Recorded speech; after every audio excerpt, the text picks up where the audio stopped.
होता था कि पॉलिटिशियंस में जब वो आपसे मिलते थे वो अपने आप को बहुत बड़ा सोचते थे। प्रधानमंत्री नरेंद्र मोदी की सबसे बड़ी बात है, जिससे मिलेंगे उसको स्पेशल फील कराएंगे। Lot of politicians by the way, so इसलिए मैं I can tell you that vibe is different and I don't rate him as a politician. I rate him as a visionary leader, just having the vision to take India forward. वो व्यक्ति 1 लाख लोगों को भी address कर रहा है ना rally में, तो 1 लाख लोगों में हर व्यक्ति को लगेगा मुझसे बात कर रहे हैं और still he will address 1 lakh people. This खूबी no other person in the country, in fact I don't know globally also have it. जनता है तो किसी को जिताती तो पूरा जिताती, हराती तो पूरा हराती. आप उठा के देख लो. You see this as a trend happening in your last 8-9 years. 8 सालों में तो मैंने देखा. आप कोई भी इलेक्शन उठा के देख लो. न्याय स्कीम कांग्रेस लेके आई थी 2018 में, उसमें भी वो पैसे देने की बात कर रही थी. क्यों नहीं उसके बाद वो जीत पाए? क्योंकि इतने सालों से जब इनके पास सरकार थी, लोगों ने इतना डेवलपमेंट सरप्लस नहीं देखा. Prime minister Narendra Modi is the first leader जिसने डेवलपमेंट का चस्का लोगों को दिया है, उनकी लाइफ को बेटर किया है.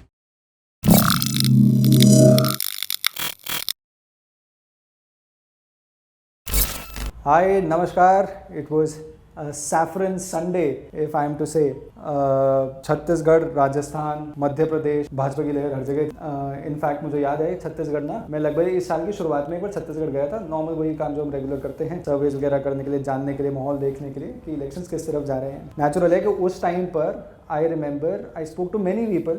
किसी के मुंह से ये नहीं आ रहा था कोई लंबी चौड़ी कोई एंटी इनकम्बेंसी है. सो मच सो दैट आज से 1.5 महीने पहले तक भी कोई इतना कन्विंसिंगली ये नहीं बोल रहा था कि कांग्रेस सरकार हल पाएगी. But as a election result show, भगवा छा गया, मोदी फिर से आ गया. 2014 लें, 2019 लें, इनफैक्ट एक नारा बन गया ना कि 2014 के अंदर मोदी सरकार, 19 में भी मोदी सरकार, 24 में भी मोदी सरकार, हर बार मोदी सरकार. So but all and all a good day for democracy. And I think वही सारी बात करने के लिए I am fortunate to have my friend. लंबे समय से जानता हूँ उन्हें, बहुत उन्होंने काम किया है, सिफोलॉजी के जाने माने नाम हैं. इंडिया के अंदर पोल्स के बारे में कुछ भी करना या इलेक्शन सर्वेज के बारे में जानना, for this entire sphere, I think एक legendary name I would say, क्योंकि इस समय there is no other young psephologist who has shown this continuous success. So glad to have you here, my dear friend Pradeep Bhandari, founder of Jan Ki Baat. In fact, if I remember the figures correctly, in 8 years you've done close to 1 lakh kilometers. You've done close to 40 elections. And this has been some journey, so to say, because I have seen that journey up close. तो शुरू करते हैं भाई आपकी journey. मैं वैसे यार Arjun, I was so delighted that as two friends now we're talking on camera and let's talk.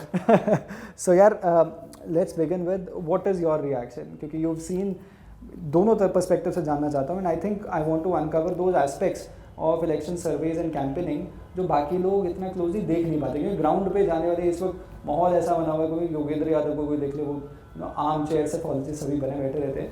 तो you covered the elections on ground. How do you see these 3 elections? And perhaps I want you to start with Madhya Pradesh में. If I am right, आपकी मोदी से मुलाकात भी हुई थी.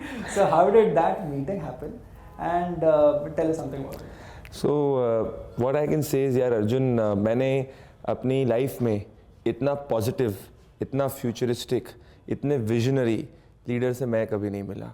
और साथ में प्रधानमंत्री नरेंद्र मोदी की सबसे जो मुझे एक यूनिक बात लगी, देखो यार हम तो साधारण हैं, what was in it for, उनको समय निकाल के जब वो आपको समय देते हैं तो वो आपको स्पेशल फील कराते हैं. एक एक बारीकी के बारे में वो जानते हैं, एक एक बारीकी के बारे में पूछते हैं, और उसके बाद में आपको जब आप उनके साथ बैठते हो आपको लगता है यार यह आदमी में दम है देश को आगे ले जाने के लिए. और वो कॉन्वर्जेशन के उसमें एक अलग ही एनर्जी और एक वाइब रहती है. तो उसके बाद आदमी उसके मान लो आपको ज़िंदगी में कोई दिक्कतें चल रही, कुछ चली, जब आप प्रधानमंत्री नरेंद्र मोदी से अगर मिलते हो, पहले तो इट्स अ वाव मोमेंट. उस वाव मोमेंट के बाद मिलने के बाद लगता है यार ये मतलब जेन्युइनली आप वो एनर्जी फील कर सकते हो कि दिस मैन 24/7 365 डेज, यार इन आदमी की सिर्फ एक ही मकसद है कि हिंदुस्तान जो एक विकसित राष्ट्र बने. And you could feel that. But generally क्या होता था कि पॉलिटिशियंस में जब वो आपसे मिलते थे वो अपने आप को बहुत बड़ा सोचते थे. प्रधानमंत्री नरेंद्र मोदी की सबसे बड़ी बात है, जिससे मिलेंगे उसको स्पेशल फील कराएंगे. So this is something which speaks a lot about the character of the man. And I truly believe that we are very very lucky to have a person जिसके नियत में सिर्फ देश को आगे ले जाना है। और अब मैं ना अर्जुन जितना घुमा हूँ, इतना ट्रैवल किया हूँ, मैं ये कहता हूँ ये बात मैं देश के अलग अलग कोने में भी देखता हूँ। आज in fact I tell you after the elections when I was going to my gym working out के पहले, तो मैंने एक विनोद करके टैक्सी ड्राइवर है जो बिहार का, यहाँ पे गाड़ी चलाता था। सो सी व्हाट मैंने एक और किया है कि whenever I have tried to speak to as many people as possible, because मुझे लगता है wisdom of the common man is the maximum in India, तो उससे जितना सीखो। तो मैंने बोला यार प्रधानमंत्री मोदी जी तो तीनों चुनाव जीत गए, तो विनोद कहता है अरे भैया क्यों नहीं जीतेंगे, हमारे बिहार, सो ही वाज फ्रॉम बिहार, बोला हमारे बिहार में कारखाने लगा दिए, हमारे वहाँ पर सड़कें बननी थी वो बना दिए, देश का नाम इतना रोशन कर रहे हैं, कोई दूसरा आ जाएगा तो क्या गारंटी कि देश को इतना आगे लेके जाएगा।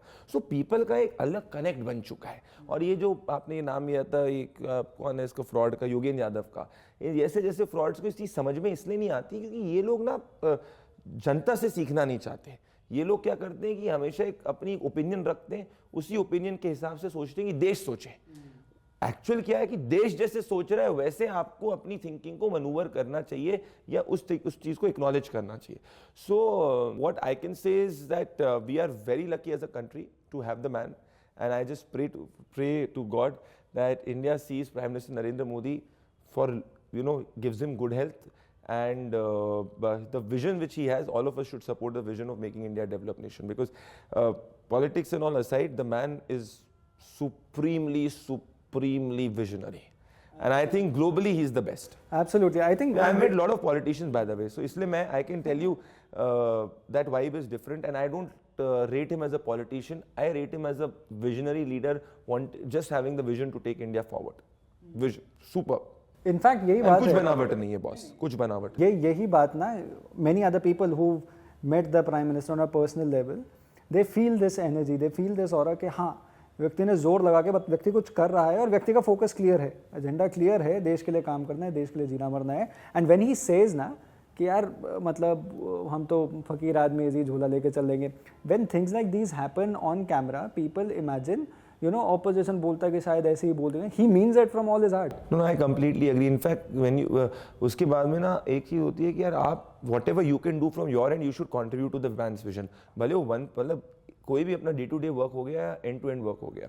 सो a small thing like this too, जब when he was the chief minister of Gujarat, he said कि यार अगर यूथ जो है अगर 1 घंटा 1 हफ्ते के अंदर पढ़ाना शुरू करे, साल के अंदर पढ़ाए, तो ऑटोमेटिकली एजुकेशन के अंदर डेवलपमेंट आ जाएगा। So you can you implement that in your day to day life। मान लो यूथ है, सो आपको उससे क्यों लेके उसको अपने डे टू डे लाइफ के अंदर इंप्लीमेंट करना है। So I completely agree with you. The issue with the opposition is Arjun की देखो, there is a difference between being an opposition and opposing the government and opposing the country on issues of national interest. I think they have completely missed, and their hate has overpowered their wisdom. This is their issue. तो they have gone into the realm of यार हमको सत्ता में आना है, सत्ता में आना है, सत्ता में आना है। तो उनको लगता है अरे नरेंद्र मोदी ने कैसे हमसे सत्ता ले ली। That I'm telling you, that is the sentiment. So their entire sense or their entire pretext is based on Modi हटाओ। Their entire pretext is not कि alternate vision for the country क्या है। तो अगर आप देखोगे उनका पूरा जो प्लैंक रहा है ना, वो पूरा प्लैंक नेगेटिव प्लैंक रहा है। Whereas in the past, whenever the opposition has been there, they oppose the government but provide an alternate vision. There has not been a single alternate vision. And number two, it is all on basic जो उनका पूरा जो foundation है वो falsehood पे foundation. तो अगर आप कभी भी इन डिटेल में रिसर्च करोगे तो आप देखोगे कि यार झूठ बोल रहे हैं। This is where I believe it is wrong on the national level. But then how do you say, since we talked about prime minister Modi factor in Rajasthan, Madhya Pradesh, Chhattisgarh, how do you see it? देखो मध्य प्रदेश, राजस्थान, छत्तीसगढ़ के अंदर BJP ने अपना CM चेहरा नहीं declare किया था, ठीक है। 2018 के अंदर तीनों सीएम चेहरे थे और तीनों में सरकार नहीं बन पाई थी, दैट इज हार्ड फैक्ट। तो इस बार बीजेपी ने कहा कि सीएम चेहरा नहीं डिक्लेयर करना चाहिए। So ultimately everything was fought on प्रधानमंत्री Narendra Modi is complete personal credibility. क्या हुआ? Chhattisgarh sweep, Madhya Pradesh sweep, Rajasthan comfortable majority. That is something which has happened.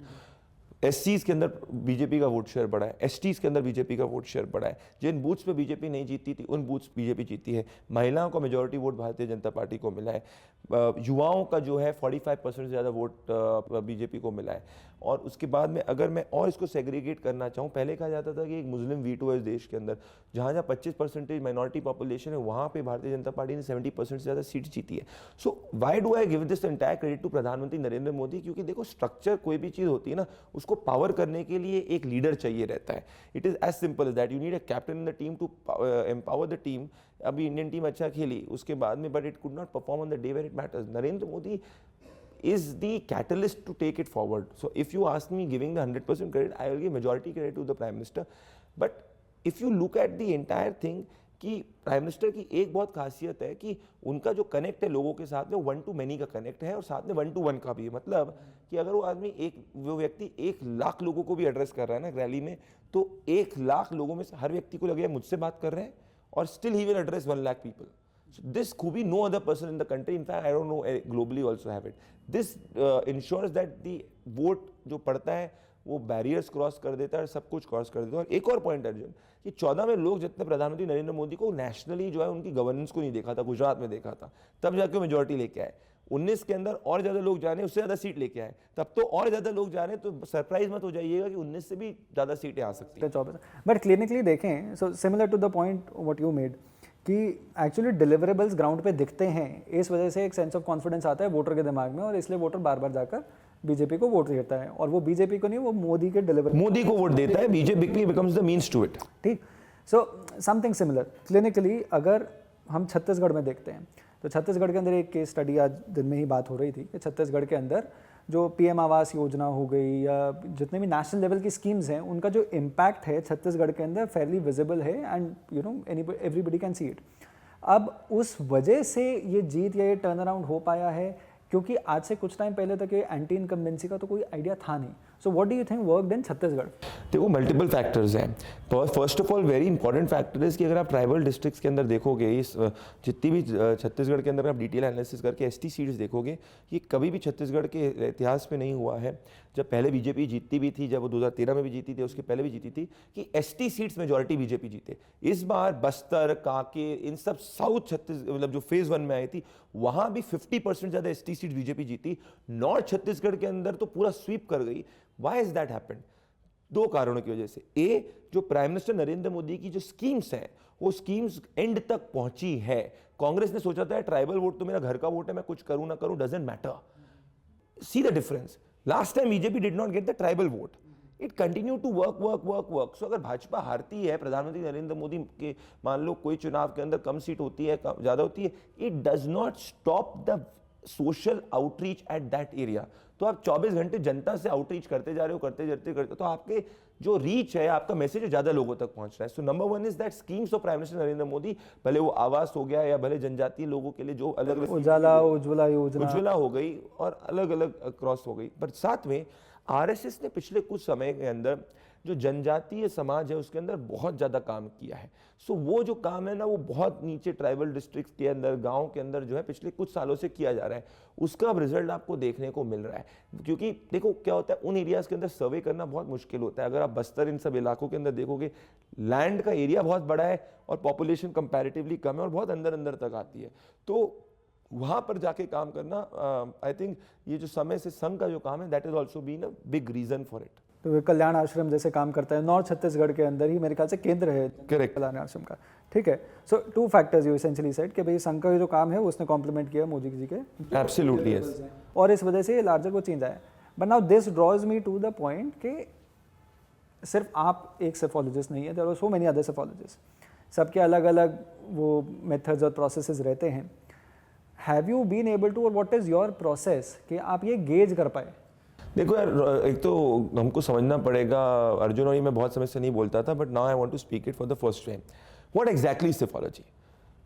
अगर आप सोच लो कि भैया, मैंने एग्जांपल दे रहा हूँ, मान लो कि अभी कोई व्यक्ति एक्स है, उसने अभी यहाँ पे बैठा हुआ है, उसने ट्विटर पे ट्वीट कर दिया या कहीं पे बोल दिया, मेरे को लग रहा है कि इतनी सीट आ रही, मैंने बोल दिया सीट आ गई 49 to 53 या 44 to 45. तो क्या ये सेफोलॉजी है? ये सिफोलॉजी नहीं है. ऐसे तो सट्टा बाजार के अंदर आप सब अनऑफिशियली लोग जाके देखते हैं, लोग बोलते हैं भाई उसके हिसाब से नंबर है 10 बढ़ा दो. What is सिफोलॉजी? सिफोलॉजी होता है कि बॉस, अगर कोई नंबर है या कोई ट्रेंड है, वो क्यों है, उसके पीछे के कारण क्या है, वोटर सोच रहा है तो क्यों सोच रहा है, और मान लो अगर वो ये सोच नहीं रहा तो क्यों नहीं सोच रहा है.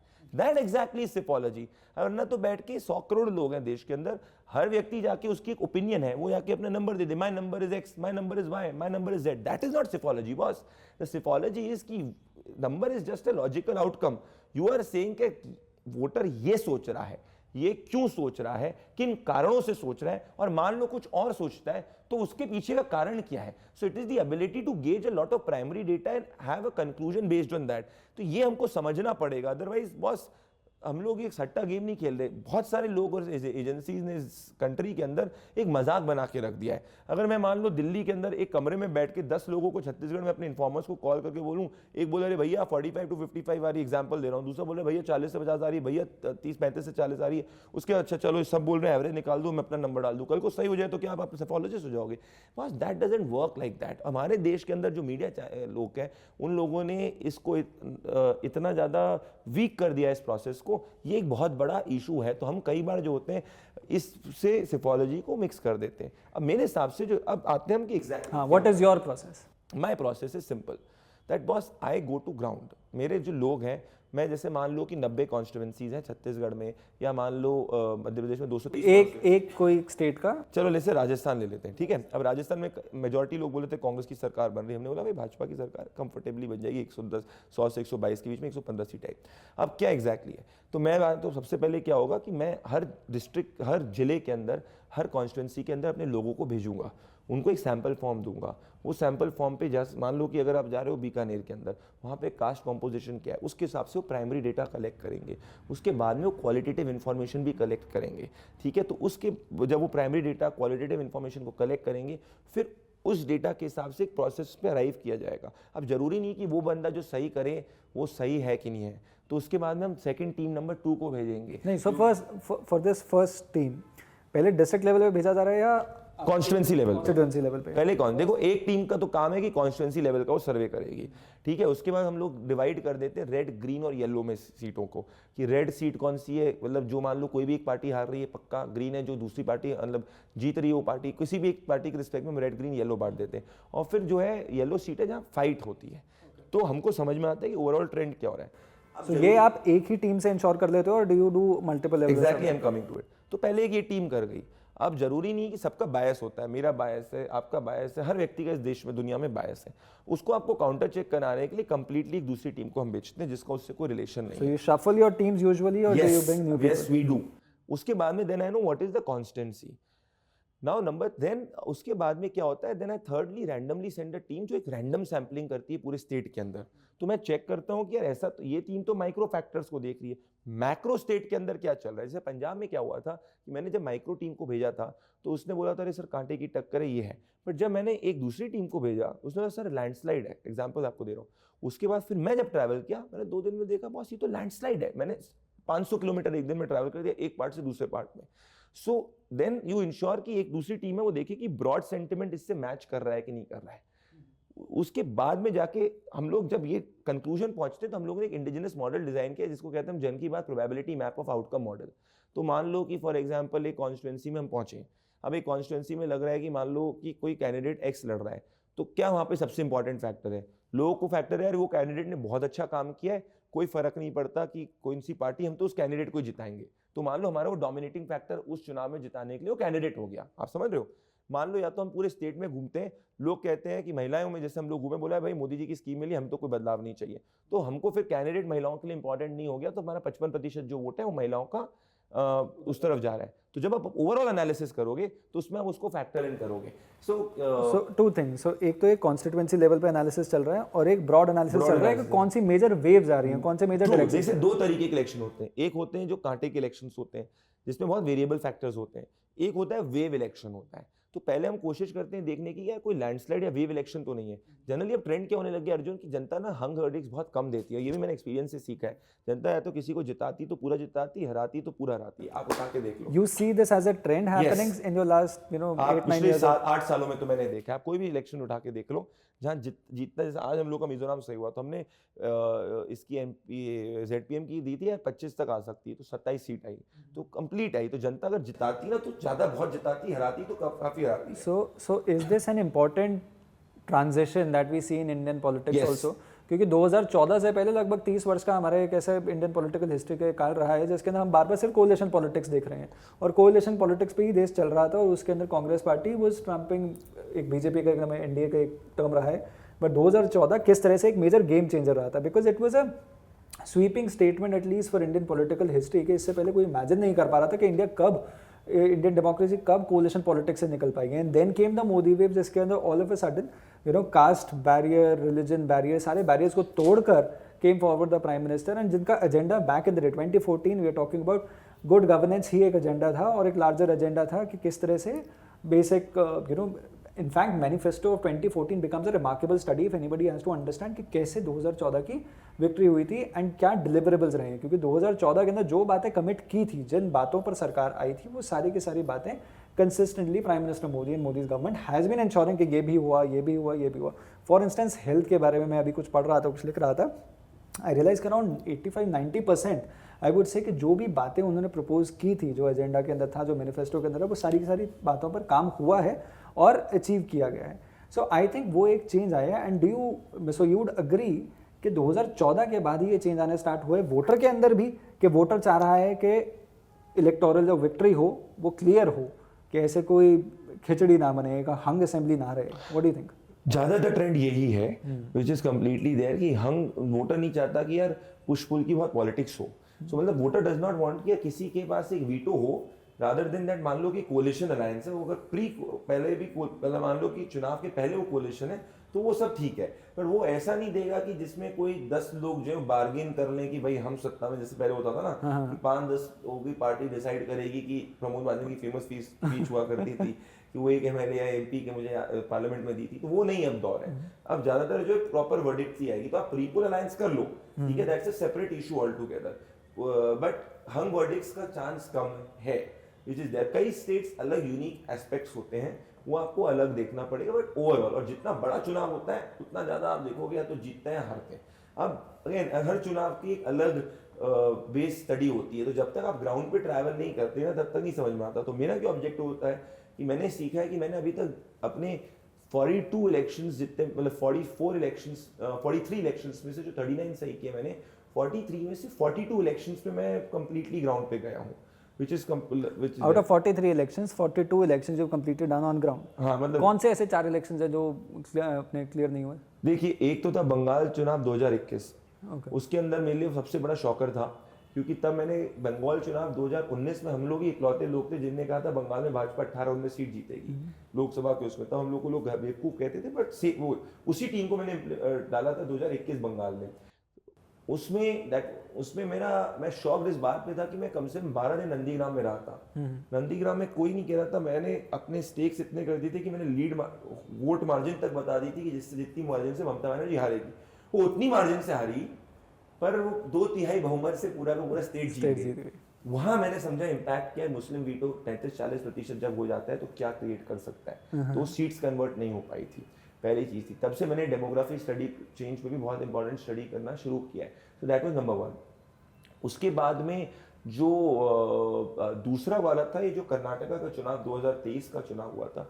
कर्नाटक का चुनाव 2018 हम लोग की इकलौते लोग थे जिनने वो बैंगॉन इलेक्शन किया था. अब उठा के देना लोग कह रहे थे. तब एक कोई पत्रकार है जिसने, तब मैं शुरू किया था, 1 साल ही हुआ था, तो मैंने रिपब्लिक के साथ किया. तो एक कॉम्पिटिटिव चैनल ने बोला था अरे कोई जन की बात करके एजेंसी है जिसने कहा कि भाजपा सिंगल लार्जेस्ट पार्टी बनेगी, इनको कुछ आता वाता नहीं. उन लोगों ने कांग्रेस को क्लीन मेजोरिटी दी थी. हमारा बैंगॉन नंबर आया था. उसके बाद सब आदमी चुप है. सो क्या नाम है उस आदमी का? है अब ये करो ना आप करके छोड़ो क्या करना है. ठीक है. तो ये अब 23 के अंदर मैं इसलिए शॉक्ड हो गया. नहीं मतलब एक बार, do you take care of your enemies, do you keep a track of enemies? उसका रिस्पांस कैसा है बाकी इलेक्शंस पे? उसका रिस्पांस रिसेंट इलेक्शंस पे कैसा? तो चुप है. तब उसके बाद सब चुप हो गया. ठीक है यार, देखो, I will never forget my enemies, that is my rule. ठीक है, क्योंकि मेरा लाइफ का रूल अर्जुन यही है. और ये मैंने हरियाणा में ही ट्रैवल करके स्टेट में ट्रैवल करके सीखा है. Where you have done a very in depth study. In fact your book is done wonderful on it. यार देखो, किसी का बुरा मत करो. अगर कोई तुम्हारा बुरा करे तो उसको कभी छोड़ो मत. आज नहीं तो कल, नहीं तो परसों, याद रखो. सिंपल रूल बॉस यही. तो हाँ, तो इसमें मैं एक चीज कह रहा हूँ कि कर्नाटक 2023 में, क्योंकि यार मैं उस इलेक्शन को मतलब मैंने जब डिटेल एनालिसिस किया था, 90% सीट्स हमने सही की थी. वहां मैंने देखा था कि कैसे यार इंटरनली बीजेपी के सैबोटाज के चक्कर में लिंगायत वोट्स है ना भाजपा की जगह कांग्रेस में ट्रांसफर हो गया. अब जो लोग क्लेम कर रहे थे कि कर्नाटक उन्होंने सही किया, मैंने उनका डिटेल एनालिसिस पढ़ा अपने टीम को. वो कह रहे थे कि यार मुसलमान SC ST वोट जो है इसको भाजपा को हरा दिया. एग्जैक्टली क्या हुआ कर्नाटका चुनाव में कि ये सब वोट में कुछ नहीं हुआ, जहां ना एससी था, ना एसटी था, ना मुसलमान था, वहां भाजपा हारी, मतलब लिंगायत मराठा डोमिनेटेड एरियाज में। So BJP lost because of its internal issues. So number 2 I started to appreciate कि भाई कई बार जो जनता चीज होती है उसमें इंटरनल फैक्टर्स भी बहुत बड़ा रोल प्ले करते हैं। तो ये दो चुनाव जो थे ये मेरे लिए एक बहुत बड़े लर्निंग एक्सपीरियंस थे पर्सनली, विच इज देयर, क्योंकि इन दोनों में जो फैक्टर्स थे मेरे हाथ के बियॉन्ड। अभी भी मैं बंगाल 2021 इलेक्शन में कंप्लीटली जितनी वर्डिक्ट आई थी, that is something which is beyond my so Karnataka and Bengal are you states? Yes yes. अच्छा, so drawing you back into election, मुझे खराब ये लगता है ना, हम लोग देखो ये जैसे ट्रांसपेरेंसी कोई नहीं इस प्रोसेस में, तो चलो मैं तो अपना पूरा वो ग्राउंड पे पुट करता हूँ। मैं आपसे पूछता हूँ कि अगर एक नेता जमीन पे अगर उसको जनता का विश्वास चाहिए तो वो कॉन्स्टिट्यूएंसी दर कॉन्स्टिट्यूएंसी घूमता है। कोई एक एसी रूम में बंबई में दुबई में बैठ के कोई सिपोलॉजिस्ट बोले कि हम ये सोच रहे हैं, नंबर डाल दिए, वो मंडे को बोलता है कि 100 से 110 सीट आ रही है, अगले मंडे को बोलता है कि 112 से 123 सीट आ रही है, उसके पीछे का कुछ भी लॉजिक नहीं। ऐसा कैसे हो सकता है देश के अंदर अगर नेता जो है जनता का वोट मांगने के घर घर घूम रहा है, तो आप हिंदुस्तान के अंदर कह रहे हो कि देश की जनता क्या सोच रही है, और आप जो है सिर्फ एक कॉन्स्टिट्यूंसी में चले जाओ या दूर से मुंबई से बैठो और ये करो। This is fraud, this is wrong. In fact this is what I issues this. देखो सचिन तेंदुलकर ने भी इस दुनिया में अपनी लेजेंडरी जो आदमी क्रिकेट के अंदर, उसने हर मैच में सेंचुरी नहीं बनाई, 100 सेंचुरी व्हिच इज लेजेंडरी बनाई, राइट? आप देख लो, which is not even 20% of the game. So you will win some, you will lose some, that's part of the process, but you should be honest to your profession. That is my issue. No, in fact यही चीज ना, कि जैसे surveys की काफ़ी agencies होती हैं जो प्रोक्लेम करती हैं कि हम बताएंगे एक कैंडिडेट को कि किस तरह उसका वोट शिफ्ट हो रहा है। बड़ा इंटरेस्टिंग सी बात है यार, एक जो कैंडिडेट है, लेट्स से बीजेपी का एक कैंडिडेट है हरियाणा के अंदर किसी कॉन्स्टिट्यूएंसी में फाइट कर, उसे अपने चप्पा चप्पा पता होगा भाई, वो अगर फाइट कर रहा है उस इलेक्शन के अंदर, सर्वेयर्स तो लार्जर थीम बता पाएंगे, एक कैंडिडेट को तो पता होना चाहिए।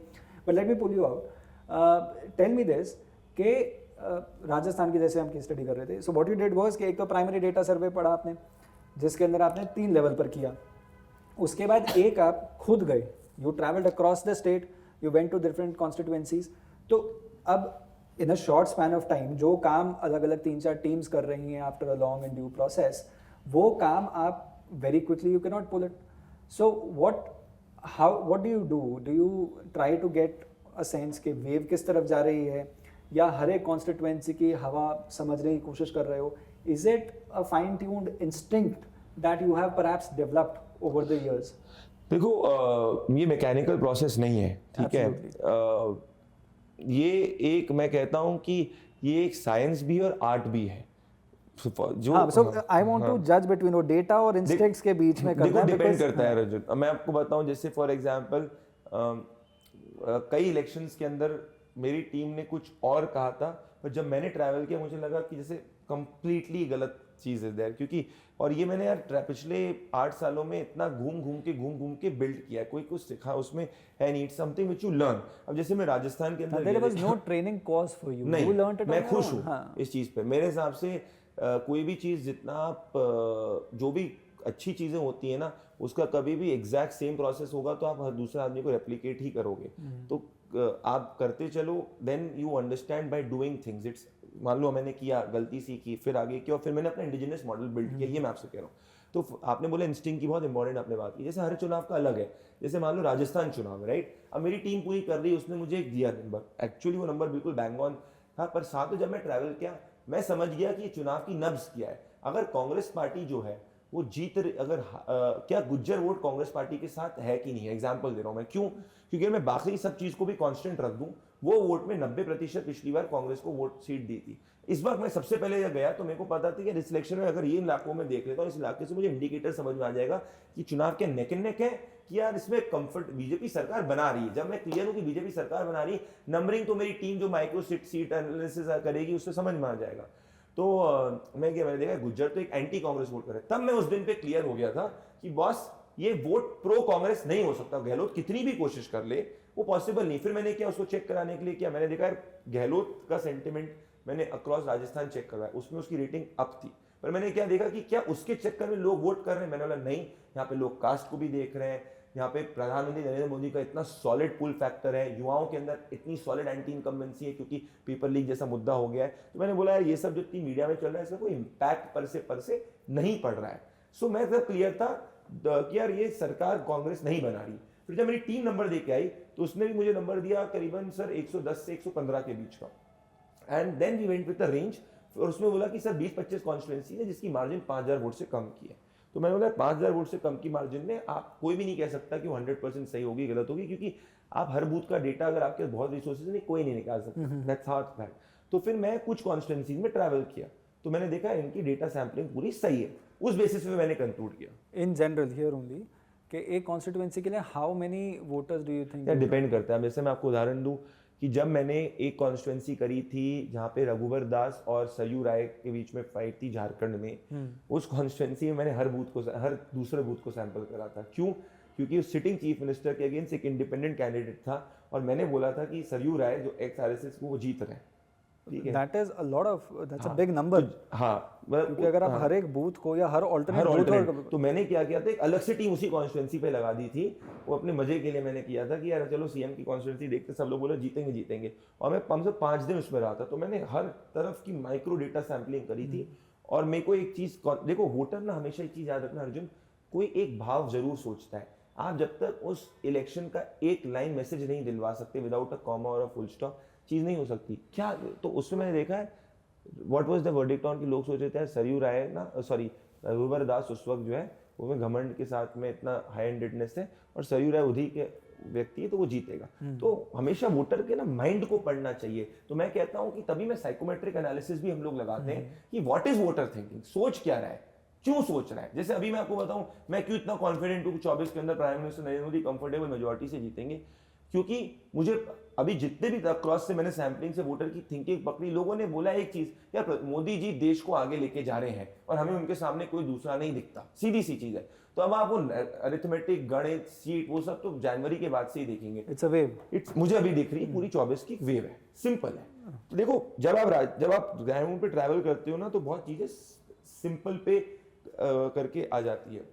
मतलब ग्रैन्युलर लेवल पे बहुत सारी सिंप्लिसिटी आ जाएगी जिसके अंदर लोग मेजॉरिटी किस डायरेक्शन के अंदर, अगर आपको आपके सब्जेक्ट में पकड़ है ना तो आप हर चीज को सिंप्लीफाई कर सकते हो। अगर आपको अपना सब्जेक्ट नहीं आता ना तो आप टेक्निकल भाषाओं में बहुत चीजें बोलोगे। ये सिंपल अक्रॉस रूल, आप किसी भी व्यक्ति को अक्रॉस देख लो। तो ये मैंने उसमें अप्लाई करा था, तो उसमें मैंने माइक्रो सैम्पलिंग पूरी तरीके से झारखंड वाले में करी थी। अदरवाइज अब जैसे मैं बनारस में मैंने यार जनरली बता रहा हूँ 100 सैंपल से मैंने प्रिडिक्ट कर दिया था कि यार prime minister Narendra Modi sweep कर जाएंगे विद द होल थिंग। मैं उस वक्त, क्योंकि मेरे को क्या बताना था जनता को कि बनारस कौन जीत रहा है। अब कल को कोई मुझे बोले कि हर बूथ से कौन जीत रहा है, हार रहा है, तब मैं हर बूथ की सैंपलिंग करूंगा ना, तो वो तो क्लाइंट के लिए सर्वे हो गया ना। So basically your objective was to understand ये पार्लियामेंट्री सीट से कौन जीतेगा, और उसके लिए you saw both these factors. तो हाँ, बूथ लेवल पर अगर डेटा पे करना हो या वेव करना हो, इसके अंदर क्लियर था कि एक मेजर वेव बन रही है। तो अब हम लोग ने ऐसा मॉडल बिल्ड कर दिया अर्जुन जिसमें हम ये भी बता सकते हैं कि नैरेटिव जनता के बीच में क्या चल रहा है, कौन सा नैरेटिव नहीं चल रहा, डेटा कितना क्या आ रहा है, क्या नहीं आ रहा, कितनी वोट स्विंग होनी चाहिए, क्या नहीं होनी चाहिए, हर तरीके से हम कर सकते हैं। अच्छा, सो एक ट्रेंड मैं जानना चाहता हूँ before we jump into thematic discussion के 2024 के अंदर क्या होने वाला है।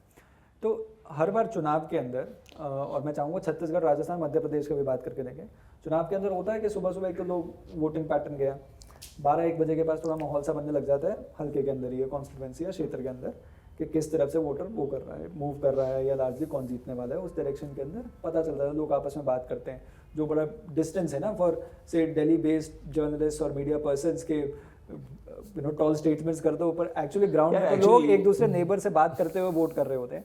तो आई वांट टू नो कि जो ये 2 या 3 बजे के पास या 4 बजे के पास एक वेव ऑफ वोटर्स जाते हैं ना कतार में लगने के लिए, वोट करने के लिए, क्या वो परसेंटेज है, क्या वो फेंस सिटर्स वालों का है कि किस तरफ मूव कर रहे हैं, या फिर और क्या ये प्रोपोर्शन ऑफ पीपल या वोटर्स बढ़ा है या कम हुआ है अलग अलग लेवल पर, अलग अलग स्टेट्स के अंदर? तो ये भी डिपेंड करता है अगेन इलेक्शन टू इलेक्शन में। जैसे जनरली क्या होता है कि जब वोटर को पता है, मैं एग्जांपल दे रहा हूँ, जैसे कोई लैंडस्लाइड इलेक्शन है, जैसे 19 का इलेक्शन था, तो वोटर सुबह वोट डाले, आफ्टरनून में डाले, इवनिंग में डाले, उसको पता है जीत ही है ना। अब कई जैसे इलेक्शंस होते हैं उसमें सिर्फ उतने ही लोग वोट डालते हैं जिसमें जीत हो रही होती है। फॉर एग्जांपल लेट्स से कि मैं आपको एग्जांपल दे रहा हूँ, जैसे अभी तेलंगाना का चुनाव हुआ, इसमें आपको पता है कि जितनी भी ओल्ड सिटी की कॉन्स्टिट्यूंसी है, मुसलमान वोट 55-60% से ज़्यादा है, वहाँ वोटिंग परसेंटेज 25 से 30% कम हुआ ओवरऑल वोटिंग परसेंटेज से। तो ओवरऑल वोटिंग परसेंटेज से आप चेक करना मिनिमम 15% कम हुआ। क्यों? क्योंकि वहाँ पे कोई सामने कैंडिडेट नहीं था, उनको असदुद्दीन ओवैसी को जिताना था, तो उसके पार्टी को जिताना, तो उतने लोग वोट करके चले गए। अब वहीं दिल्ली इलेक्शन जैसे मान लो जो 2020 का इलेक्शन हुआ था, वहाँ पे सुबह पूरा मान लो आपका वोट डला था, फिर बीजेपी के वोटर्स इतने निकले नहीं थे, उसके बाद डाल के पूरे बीजेपी के वोटर्स निकले, but that was not enough to convert the seat, but BJP vote share बढ़ गया था। So again it all depends कि इलेक्शन टू इलेक्शन में क्या है, बट रूल ये होता है कि जो भी पार्टी अपने जितने लोगों को निकाल सके, भले उसको समझ में आ जाता है, क्योंकि एटलीस्ट फॉर द बीजेपी उसकी तो घर टू घर मार्किंग है। ओके, तो उसको पता है कि कितने लोग निकल रहे हैं, कितने नहीं निकल रहे, पन्ना प्रमुख की ड्यूटी पूरी तरीके से। अच्छा। तो वोटिंग परसेंटेज बहुत इंपॉर्टेंट रोल प्ले करता है, और वोटिंग परसेंट कॉन्स्टिट्यूट क्या करता है वो सबसे हमको समझना है। पर अगेन अर्जुन, कई चुनाव क्या होता है ना, फिर जनता पहले से ही सोच के रख लेती है, तो उसमें उस दिन की इतनी कैलकुलेशन बहुत चलती नहीं है, ये आपको समझना चाहिए। बैंगलोर है, अब आप सोचो बैंगलोर के अंदर जनरली आप उठा के देखो इतना ज्ञान देते हैं अर्बन एरियाज के लोग। वाई इज दैट कि अर्बन एरियाज के अंदर वोटिंग जो होती है वो कंपैरेटिवली रूरल एरिया से कम होती है। उसके दो कारण है, एक तो ये लोग वोटर लिस्ट रिवाइज नहीं करते, जितने भी ये चीज़ है उनको वोटर लिस्ट रिवाइज करनी चाहिए। दूसरी चीज़ ये है कि आराम से चले जाएंगे, सोचेंगे, करेंगे। जिस दिन अर्बन एरियाज की वोटिंग रूरल एरियाज से ज़्यादा हो गई, उस दिन मैं बहुत बड़े इंटेलेक्चुअल्स को मानूंगा। अच्छा सर, अपने सर्वेइंग मेथड्स में टेक्नोलॉजी का कितना बड़ा रोल है? टेक्नोलॉजी इज अ फैसिलिटेटर, पर अभी भी मैं नहीं मानता। जैसे आपको उदाहरण दूंगा, सिंपल लेते हैं।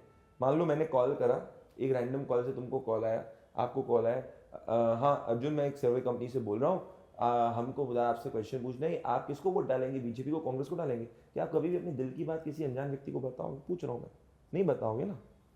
बहुत कम लोग बताएंगे।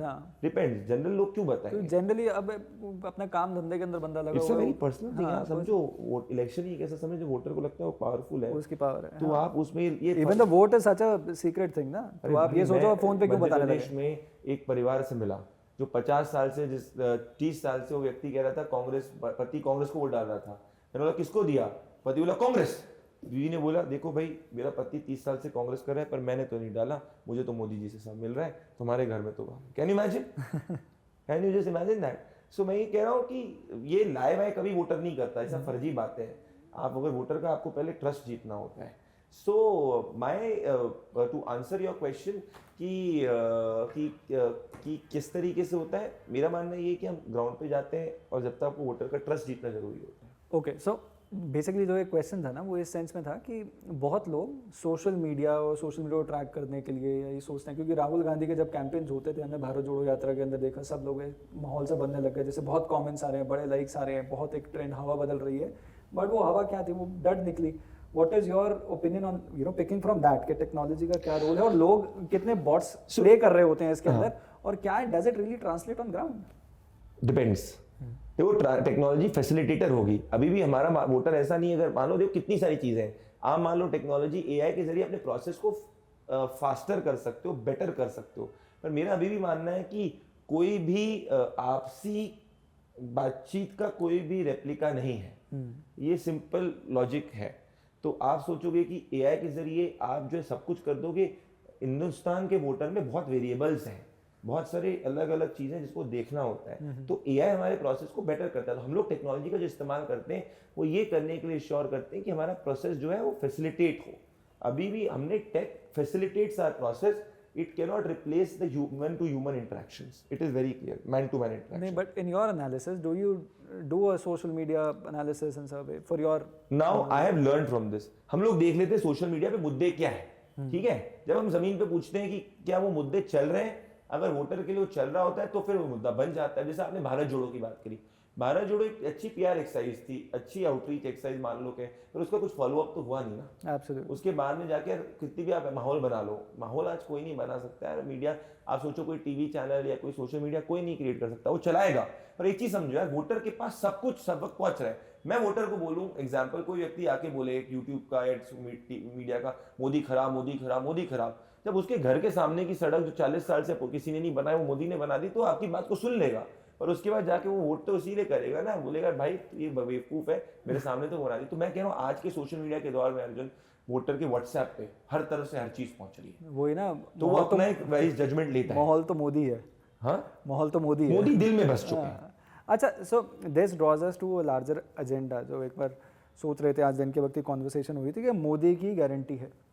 How is that as a plank in the run up to 2024? Does it mean much or what does it mean? Because I think it personally means a lot कि मोदी की गारंटी है, क्योंकि there are so many things that the Prime Minister committed to, और बड़ी सारी बातें की, वो सारे पॉइंटर्स पे क्लिनिकली ही इज इंश्योरिंग कि ये भी किया, ये भी किया, ये भी किया. रोटी कपड़ा मकान 70 से बात हो रही है कि हाँ रोटी. Imagine Bollywood back in the days, यही बात होती थी कि भाई हमारे देश के अंदर जनसाधारण की यही रिक्वायरमेंट एक बनी हुई थी और यही फुलफिल करते हुए दशकों लग गए. ठीक, फाइनली ऐसा बन रहा है कि देश उस पूरे उस माहौल से बाहर निकल रहा है. हाउ पॉवर्टी, चुनाव सालों मतलब 10 साल आपके पास चुनाव पॉवर्टी पर ही लड़े जा रहे हैं. तो ये एक ट्रांजिशन आ रहा है और मोदीज डिलीवरेबल्स उस चीज़ को स्टैम्प कर देते हैं कि कैसे prime minister Modi is ensuring, और इस वजह से रिपीटेडली वोट उन्हीं की तरफ जाएगा. How is that an agenda for 2020 in the run up for 2024? मुझे लगता है अभी से प्राइम मिनिस्टर मोदी ने सोच लिया 24 के बाद भी क्या करना है, क्योंकि उनको डीप डाउन इनसाइड हार्ट पता है कि बहुत 24 में वो आने वाले हैं, क्योंकि वो जनता से डेली कनेक्ट करते हैं. और इलेक्शन सिर्फ एक मीन्स है यार अर्जुन, आप समझो, अल्टीमेटली एक मीन्स है. वो 100% बहुत मेहनत करेंगे, क्योंकि जनता भी चाहती है कि इलेक्शंस के उनका बड़ा नेता आए, वो है. पर डीप डाउन इनसाइड मेरे हिसाब से 24 के इलेक्शन में वीक एक कहते हैं लॉन्ग टाइम में पॉलिटिक्स में, पर आज की स्थिति के हिसाब से 24 में वोटर ने बनाया मोदी जी को प्रधानमंत्री देखेंगे. सीट कितनी आएगी वो अलग बात है. अब आपने बात करी कि भाई ये मोदी की गारंटी का क्या रोल है. यार देखो, प्राइम मिनिस्टर नरेंद्र मोदी ये क्यों हो रहा था, मुझे लगता है क्योंकि सब के सब जो अलग अलग ऑपोजिशन के नेता थे वो जनता को लुभाने की कोशिश कर रहे थे कि हम ये दे देंगे, वो दे देंगे, ये दे देंगे. तो प्रधानमंत्री नरेंद्र मोदी ने बोला कि बस ये मेरी गारंटी कि मैं देश को विकसित करूंगा, मोदी की गारंटी कि मैं एक्स करूंगा, ये वाई करूंगा. लोगों को पता है ये आदमी बोल रहा है तो होगा. इनको न्याय स्कीम कांग्रेस लेके आई थी 2018 में, उसमें भी वो पैसे देने की बात कर रही थी. क्यों नहीं उसके बाद वो जीत पाए 2019 में? कुछ बड़ी सीट है, मोदी जी 3. क्यों? उनको पता है ये तो बोल दे कि चांद पे भी ले जाएंगे, कोई गारंटी नहीं है. क्यों? क्योंकि इतने सालों से जब इनके पास सरकार थी लोगों ने इतना डेवलपमेंट सरप्लस नहीं देखा. Prime minister Narendra Modi is the first leader जिसने डेवलपमेंट का चस्का लोगों को दिया है, उनकी लाइफ को बेटर किया है. That is where he has a different reach all together. ये फर्क है. सो अब मैथमेटिक्स उसमें जाते हैं. आप ये बताइए, what is the situation of women as a strong voter base इस दुनिया में, सॉरी इस देश में, दुनिया तो बाकी बात आप जितवाओगे. दुनिया में नहीं, इस देश के अंदर वही व्यक्ति सरकार बना सकता है जिसके पास महिला वोटर है. ये लोग जितनी भी बातें करते हैं बस दुनिया के लोग की जेंडर न्यूट्रल, सब फालतू बकवास है. हिंदुस्तान के अंदर आओ, देखो कि महिलाएं कैसे इस देश की भाग्य को आगे लिख रही हैं. कोई भी नेता बिना महिला वोट के नहीं जीत सकता. विमेन पहले कहते थे, सुनो एक बता, पहले एम होता था, this is Muslim vote appeasing, simple, ये लोग का पूरा था. अब पॉजिटिव ये हो चुका है कि विमेन डिसाइडेड. तो महिला के लिए इंपॉर्टेंट नहीं कि यार महिला कोई बनाओ, महिला के लिए इंपॉर्टेंट है कि मेरा लॉयल वोटर है, एक तो कि मेरी जिंदगी को और मेरे परिवार की जिंदगी को बेहतर कौन कर रहा है. Okay, what is in it 2024, what is in it for the young Indian voter? Where is the young Indian voter moving towards? वो मेरे लिए भी एक इंटरेस्टिंग केस स्टडी है. इनफैक्ट हमने 1-2 बार पहले भी इसके बारे में बात भी की है कि कैसे यंग इंडियन वोटर के एस्पिरेशंस को जस्टिफाई करने के लिए, उनको डिलीवरेबल्स या उनको अगर उनके एस्पिरेशंस को अगर कहीं उड़ान मिल रही है और उसको वो देने के लिए मतलब प्राइम मिनिस्टर मोदी ने बड़े सारे स्कीम्स भी करे हैं. तो how do you see the young generation और द नेक्स्ट यंग इंडियन? मेरे हिसाब से अब बीजेपी को अपनी स्ट्रैटेजी को थोड़ा सा इवॉल्व करना चाहिए, क्योंकि अब वो प्राइम मिनिस्टर समझ चुके हैं already. Prime minister is understanding of this, क्योंकि 9 साल अब ये जो यह वोटर है उसने कांग्रेस का राज नहीं देखा है. Absolutely, they don't know the drudgeries of the past के 2014 से पहले अगर टेरर अटैक्स होते थे, अगर पब्लिक स्पेसेस के वो अनसेफ हुआ करती थी, वो कांग्रेस का दौर तो यंग वोटर ने नहीं देखा. So they have born with seeing world class airports build by Modi, they have born with all of this, right. तो उनको किस मैसेजिंग के साथ किया जाएगा, क्योंकि अब धीरे धीरे ये वोटर ऑल बीजेपी एरा के अंदर ही रहेगा, राइट, मोदी एरा के अंदर ही रहेगा. सो इसके लिए जो एस्पिरेशनल पिच मेरे हिसाब से जो पीएम नरेंद्र मोदी ने दी है, विकसित भारत की पिच, उसके लिए जो चीज़ चलती है कि यार प्राइम मिनिस्टर ग्लोबली जो देश के लिए कर रहे हैं, that is something which really works with the young Indian voter on the national level. At the state level, we have to study in detail कि at different state elections, where is the youth voter going to? And I also feel, from youth, it is the women which are deciding more. Youth generally अपने 18 से 22-23 में एक rebellious nature में होता है. ये एक स्वाभाविक हमने देखा है. सब एनिमल बन रहे हैं. हाँ कह सकते हो तो यार ये बॉलीवुड का भी मुझे ना इशू है यार कि मान लो जितने भी bad quote and quote boys हैं उनको इतना डूड्स दिखाते हैं और कोट गुड बॉयज को so it sends a wrong message to that level of Generation or generation. Why can't a good say person be a dude for these speaking people? That is something a big an issue I feel. For me the biggest rock star in India is Modi. Absolutely, I second that. But क्योंकि if ये anybody has to messaging learn, change होनी चाहिए. if anybody is to learn, lessons from or tall or stalwarts, I think Prime Minister Modi's entire life is a learning lesson कि कैसे आप grow करे हो, कौन कौन से lessons आप सीखते चले, be it discipline, be it hard work, be it consistency, that's just a few. अब ये चीज बताने के लिए this is what they have to say and this is what they have to tell. आप समझो उन्हीं की भाषा में बोलना is most important. The point is कि देखो डिपेंड करता है युवा कौन सा. ये जो urban quote and quote areas के अंदर का युवा है it has to be said in the Gen Z language. Gen Z के आधे वर्ड मुझे भी नहीं पता है क्या होते हैं पर जो जेन जेड की लैंग्वेज के क्यों अंदर अपने अपने व्यूअर्स को क्यों ऐसे वो शर्मिंदा कर रहे हो, बहुत यंग है आप. नहीं मैं कह रहा हूँ जेन जी. सी आप और मैं बहुत युवा हैं. हम लोग अपने 30s अर्ली 30s के अंदर हैं. जस्ट 30 टच किया है हमने. बट जो ये 17-18 साल का बंदा है ना उसके वो हाथ में खड़ा होता है इंस्टाग्राम से स्नैपचैट से. हम लोग that is something which is clear. So they have to be spoken in that language is what I personally believe. But let me tell you that even when I see around, look around, even they are exposed to Narendra Modi's work in a very solid way. आपके हरियाणा से आते हैं. Absolutely, वो reels तो आप देखो तो सही. He met अंकित भैया. हाँ वही मैं कह रहा था. आपके हरियाणा से करके बताओ. So it was such a sweet journey कि all of a sudden you're seeing this guy doing back to back reels बन रही हैं, virality next level पे पहुंची हुई है, and then all of a sudden out of nowhere you see स्वच्छता पखवाड़े के अंदर प्रधानमंत्री is interacting with him. So hats off to the man and hats off to perhaps his team. Absolutely yes. मतलब आप मान के चलो किसी ने इमेजिन नहीं किया होगा. So he knows this. This is what I'm saying. But for others in the party, I feel they need to know how to communicate the message to the Gen Z. Modi is different league यार. अच्छा, so breaking down as in wrapping up the conversation. But what are you seeing in the youth? Because you also travel a lot. What are you seeing in this youth, which is say now the first time voter, 18 years old? यार same analysis. I think जो young generation है ना उन्होंने the only colour they have seen in the is saffron. उनको हर जगह प्रधानमंत्री मोदी दिखते हैं एंड उसके पीछे एक लॉजिकल रीज़न है कि क्यों दिखते हैं. क्योंकि अगर आप 70-75 साल का हमारे देश का इतिहास देखोगे इतनी ट्रेजेडीज हुई हुई हैं इस देश के अंदर और एक सेवियर सॉर्ट ऑफ आए इस देश के अंदर हु वन, चाहे पॉलिटिकल कैंपेन के हिसाब से देख लो, चाहे आप उनके डिलीवरेबल्स के हिसाब से देख लो, कंसिस्टेंटली ही is been delivering. 2014 was a game changer in fact in electoral history of India. और 14 के बाद कंसिस्टेंटली कोई ऐसा एस्पेक्ट नहीं है हमारी लाइफ का गवर्नेंस के मामले में कि जिसको पीएम ने डिलीजेंटली जिस पे काम नहीं किया. कोई ऐसा टॉपिक नहीं है जिस पे काम नहीं किया. इनफैक्ट मैं कुछ दिन पहले किसी से बात कर रहा था, वो प्लानिंग कमीशन और नीति आयोग की बात करने लगे. Old school thought process. And मैंने एक पॉइंट उसके अंदर आया कि यार आप इस देश के अंदर कोई ऐसा टॉपिक बता दो कितना ही फ्यूचरिस्टिक हो जिसके बारे में कॉन्वर्सेशन नहीं हो रही वहाँ पे, और उनके कॉन्वर्सेशन के ड्राइवर कौन है? वो प्राइम मिनिस्टर मोदी हैं. सो चाहे कोई भी टॉपिक हो, चाहे कोई भी नैरेटिव हो, चाहे कोई भी एजेंडा हो, चाहे कोई भी एस्पेक्ट हो जो इंडिया को एक बड़ा देश बनने में, ग्लोबल पावर बनने के अंदर जिसमें काम हो रहा हो, उसके अंदर सबके अंदर प्राइम मिनिस्टर मोदी ने काम किया है. यूथ के पास क्योंकि यूथ ने नहीं देखा इसलिए यूथ थोड़ा कुड से कंफ्यूज्ड है, या क्योंकि उसको दिखा ही नहीं है. वो एक्सपोजर होना चाहिए उन रियलिटीज़ में कि कैसे दिस वेरी एजेंडा की इकोनॉमी अच्छी थी. कहाँ से अच्छी थी economy? NPMS continued till 2015-26 well into Modi's Modi government. यार वो पंजाब नेशनल बैंक की जो पहले आती थी उस क्राइसिस आज देखो it is doing so well. So ये सारी चीज़ें पता नहीं. अब टेरर ट्रैक्स की बात करते हैं.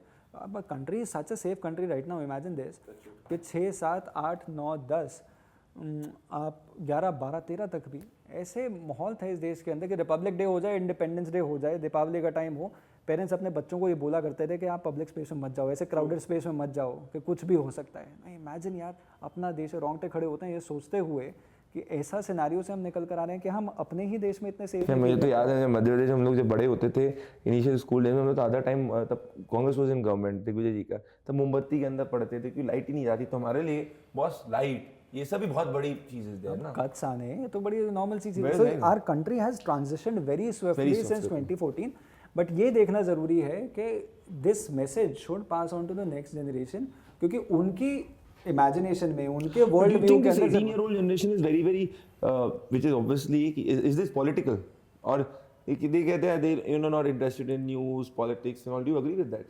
नहीं, ऐसा नहीं है। देयर इज अ जनरेशन जो, क्योंकि इंस्टाग्राम पे कहीं ना कहीं आपके फीड पे आ रहा है, आप पॉलिटिकल न्यूज़ तो देख रहे हैं ना, बट वो कौन किस साइड पे टिल्ट करता है, that's an open field I think.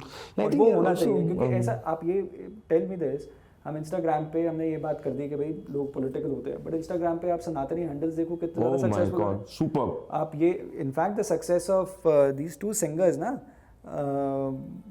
Saket and परंपरा, इफ आई एम राइट, उनकी सक्सेस के पीछे एक मेजर कारण इंस्टाग्राम पे या यूट्यूब शॉर्ट्स पे उनकी वैरालिटी है, कि कैसे आप वो कहानियाँ या वो गाने लेकर आ रहे हैं जो आपके धर्म से आपको जोड़ते हैं।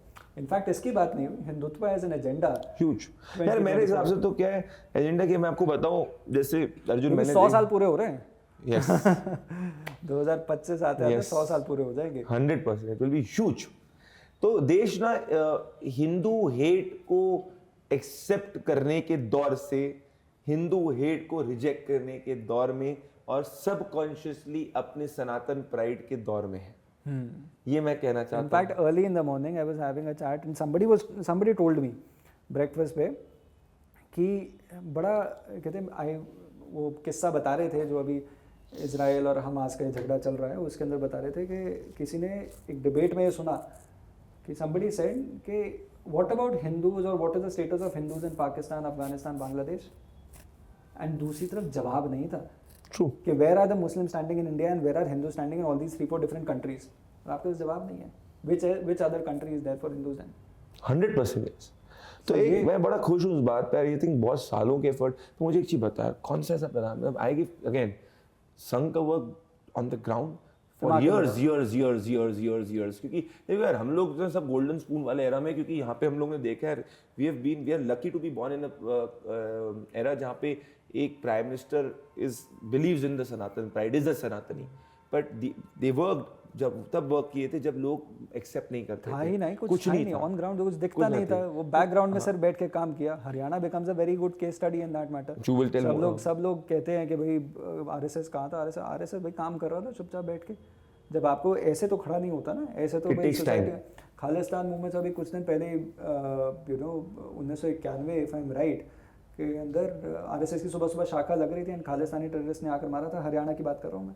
तो ये कहानियां पता ही नहीं ना, चरखी दादरी के अंदर अगर प्लेन क्रैश होता है तो first people to go on ground to help out were the RSS workers. तो ये स्वयं सेवकों का बहुत बड़ा रोल रहा है और बहुत बैकग्राउंड में रहकर रहा है, और उसी ने तो फ्यूल किया है इस चीज को कि भाई prime minister Modi could be absolutely. और उसमें एक और चीज मैं कहता हूँ, जैसे देखो मैं तो सोचता हूँ अभी नहीं, क्योंकि पहले हम सोचते थे ना कि यार there was an era where people used to say कि अरे हिंदू हाँ सोचेंगे, हिंदू टेरर और ये सब। और आज we are so fortunate to be in era कि हमारे प्रधानमंत्री जब भी काशी विश्वनाथ को कंप्लीटली आप कहो कि यार हमारे सनातन की पूर्ण भूमि को उसका ड्यू रिस्पेक्ट देने वाले आदमी, फिर मथुरा की बात हो या अयोध्या में राम मंदिर बन रहा है, मेरे हिसाब से एज अ सनातनी राइट आज जय श्री राम बोलने में आदमी को कोई दिक्कत नहीं होती है। सो दिस इज ह्यूज। और आज देखो एक और अर्जुन, आई वाज रीडिंग कि टॉप 3 टूरिस्ट डेस्टिनेशन कंट्री में कोई गोवा नहीं है, अयोध्या, मथुरा, बनारस।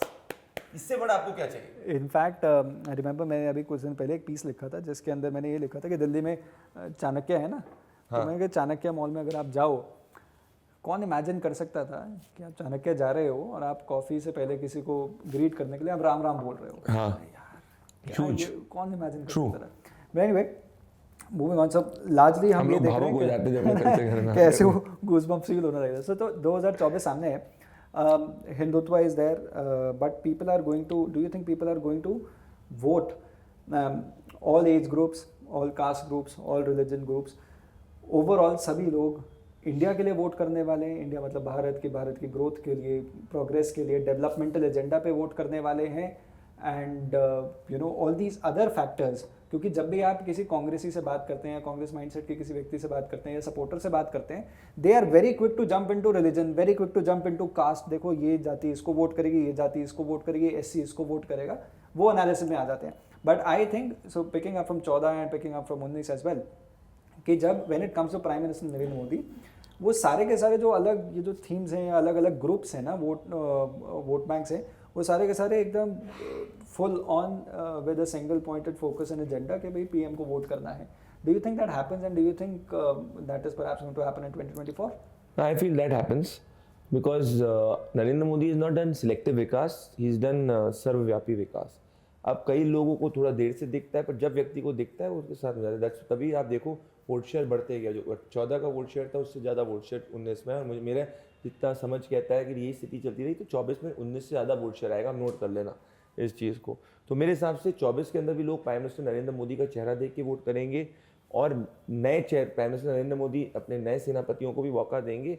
सो it will be a Modi's election, that's as simple. अब जो आपने कास्ट की बात की थी, कास्ट ये सब एक नेसेसिटी है इन टर्म्स ऑफ रिप्रेजेंटेशन। एक आइडेंटिटी के अलग अलग एस्पेक्ट्स होते हैं, पर आप सिर्फ उसी के बेसिस पे चुनाव को नहीं कर सकते नेशनल लेवल पे।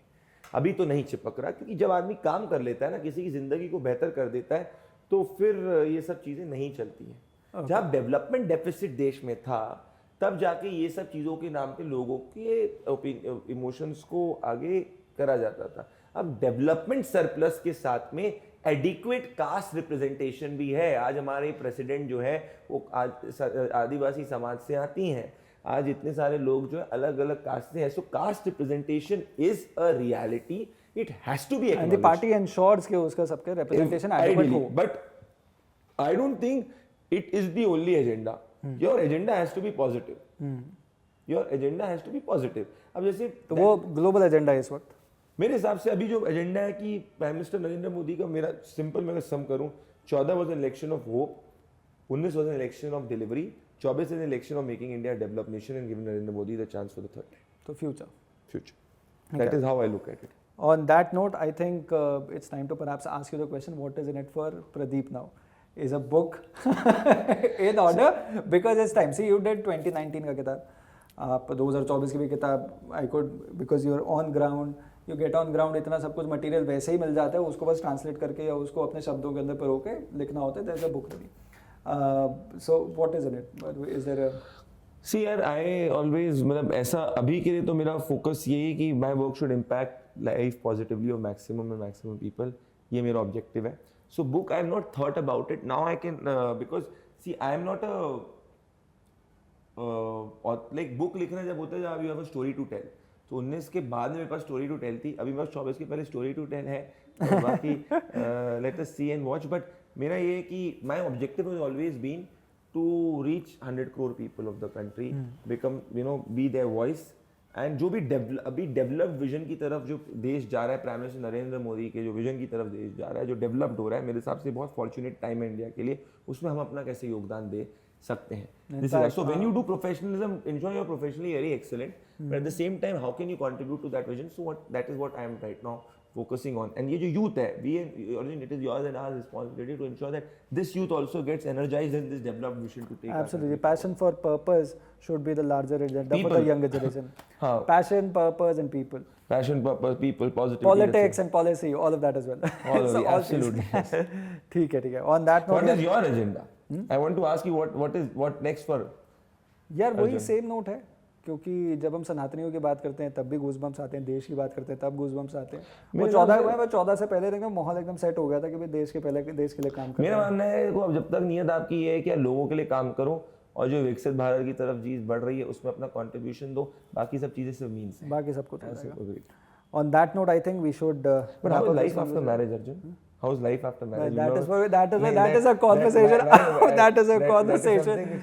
People should know, no? That is a conversation off camera. After marriage, I hope things are fine. This is the first laugh in the interview. I remember when we used to speak before marriage, used to be so jolly. अभी सब कुछ ठीक है. No, that is all for off camera. But on that note, guys, great chatting with Pradeep, and hope to continue this conversation. I think I'll take the liberty to ask Pradeep to join us for these conversations time and Absolutely, again. yes.